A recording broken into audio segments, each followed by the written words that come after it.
እኮ ማማክረው ሰው ነው።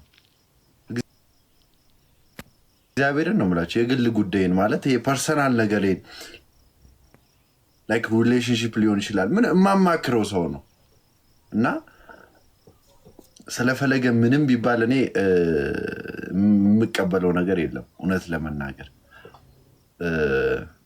ፒዩር ሀርት ያለው ልጅ በእውነት ነው የምላችሁ ሰው እግዚአብሔር ጠላቶች እንዳሉት ግን በደንብ ታይቷል። ማለት በጣም ጠላቶች እንዳሉት በጣም እና እኔም ምን ማራለሁ እንደዚህ ነገር ላይ የሆነ ሰዓት ላይ ትንሽ ሚስቴክ ብሰራ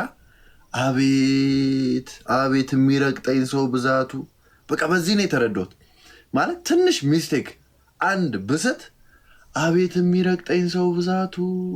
እውነቴን ነው የምላችሁ። ስለዚህ ይሄ ለእኛ እንደ መማሪያ ነው። እግዚአብሔርን ነው የምላችሁ።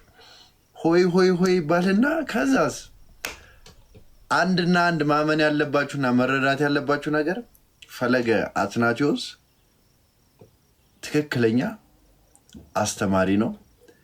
የማያስመስል የማይፎግር ትክክለኛ አስተማሪ ነው። ይሄ እኔ በ10 ጣት የፈርሜ እነግራችኋለሁ። እግዚአብሔርን ነው የምላችሁ። ጠላት ግን በዚህ በዛ ባለፈው ፊዮና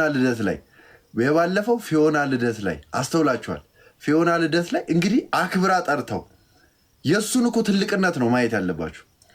አክብራ ጠርተው ፊዮና የምሬ ነው ብላችሁ ፊዮና አክብራ ጠርተው እሷን ላለማስከፋት አክብሯት ሄደ። ገብታችኋል? አክብሯት ሄደ። እዛ በመገኘቱ ለፍሰው እንዲህ እነሱ እየጨፈሩ ለምንም አላረገሱ። እንግዲህ አክብሮ ልደት ከዛ ጊዜ ጀመረ። አሁን ደግሞ በምን ተመጣ? በሌላ ምናምን በዚህ በዛ። ኤኒዌይስ ጠላት ብዙ እንትን አለው። ወንድማችን ግን ምንም አይሆንም። እኔ ነገ ደውልለታለሁ ብያለሁ።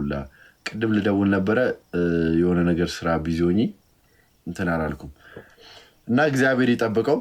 ሁላችሁም ግን ከእንደዚህ አይነት የውሸትና የሐሰት መረጃ ራሳችሁን ጠብቁ። እውነቴን ነው ብላችሁ እኔ በጣም ወደ ወንድሜ ነው ፈለገን፣ እግዚአብሔርን ነው ፈለገን፣ አኬን፣ ልደትን በቃ በጣም ላይክ ንጹህ ልብ ያላቸው ወንድሞች እና እግዚአብሔር ይጠብቃቸው ወንድሞቻችንን። እውነቴን ነው የምላችሁ።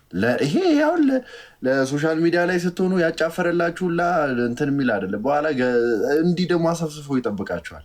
እንዲህ አሰፍስፎ የሚጠብቃችሁ ነው እና አሰፍስፎ የሚጠብቅ ጠላት ስላለ እግዚአብሔር ይጠብቀን። ሁላችንን እግዚአብሔር ይጠብቀን እና እንደዛ ነው። ከዛ በተረፈ ግን አንድ ፖድካስት ላይ ቀርቤ